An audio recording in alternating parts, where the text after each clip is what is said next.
Good morning, Harmony and Consolidated. It's Mr. Calvert here again. I hope that you're enjoying your Tuesday. I know it's pretty cold out there and pretty windy. I can hear it blowing on the other side of my house. Today I have a new artist of the day for you, and his name is Do Ho Suh. So kind of a different name, Do Ho Suh. And the reason his name is a little bit different than what we're used to hearing is because he is actually from South Korea. And he comes from the capital of South Korea called Seoul, which is right here.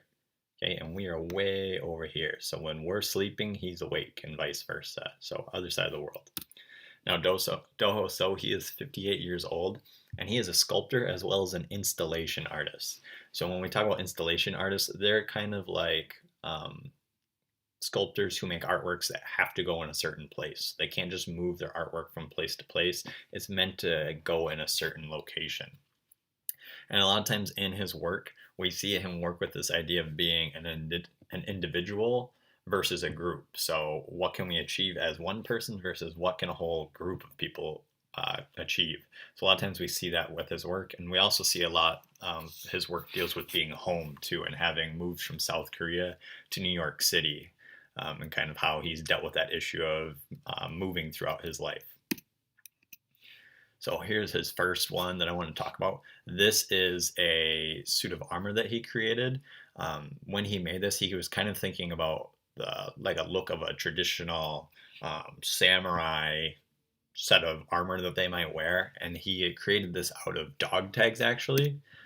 There's an example of them, and kind of how as an individual you wouldn't be much of an army, but when you combine all these individuals, then you kind of make up something much greater than yourself.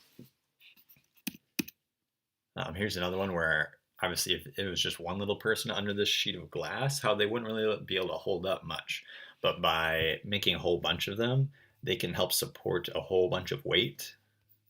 Okay, so you can see all these little wax figures that he created, and then people have the option to be able to walk across them. And here's one last one where we're talking about individuals making up something bigger. So from a distance, it doesn't look like much, kind of looks like a tornado actually. But when you see this up close, it's actually a whole bunch of these little wax figurines that have each other sitting on top of each other's shoulders. And when you combine all of them, how they make this really big, intricate work of art. Now, a couple years ago, I actually had the chance to see Do Ho Suh in person, got to hear him talk about his work in Madison. And one thing that he was working on at the time was this series of texture rubbings. And what he did was he would go to the places that he lived, so like his apartment in New York City, and would cover the whole entire apartment in a huge sticker. So he'd cover the fridge, he'd cover the door, he'd cover the oven, the cabinets, and then he would take a blue piece of crayon and he would start to make a texture rubbing, kind of like what we've done in class. And when he was done, after he peeled all of that sticker off very carefully, he was left with basically a blueprint of what his apartment looked like. So this is pretty much a big chunk of his kitchen that has been laid flat. You can see the door over here. This is the top of the oven right here. You can see the oven coils. You can see cabinets down here and up here. You can see the fridge and the sink. So this is pretty much his apartment that he lived in, and how he was able to take that 3D apartment and create a flattened out blueprinted version of it. Something else that he did that I got to see, and these are my favorites, because he moved from South Korea to America, he's kind of dealt with this issue of not being able to take his home with him. So now he's begun to recreate the places he's lived out of the silk. So this is actually like a see-through silk that we see. And when he makes these, he actually makes them to size. So this building that we see is the actual size of his actual building, which is really crazy to think about how big these works of art are. And because they're made out of silk, they're really, really light. But I just love the detail to them and how intricate they are. You can see this decoration above the window. Okay, even things inside the buildings. So I had the chance to actually go inside them. Here you can see actually the stairwell leading up to his apartment when he was in New York. This is one I got to see, if I remember correctly, when he was in Madison. But you could see part of his kitchen and the bathroom here, and you get to walk through it as well. I love seeing all the details. You can see the handle on the oven over here and the burners.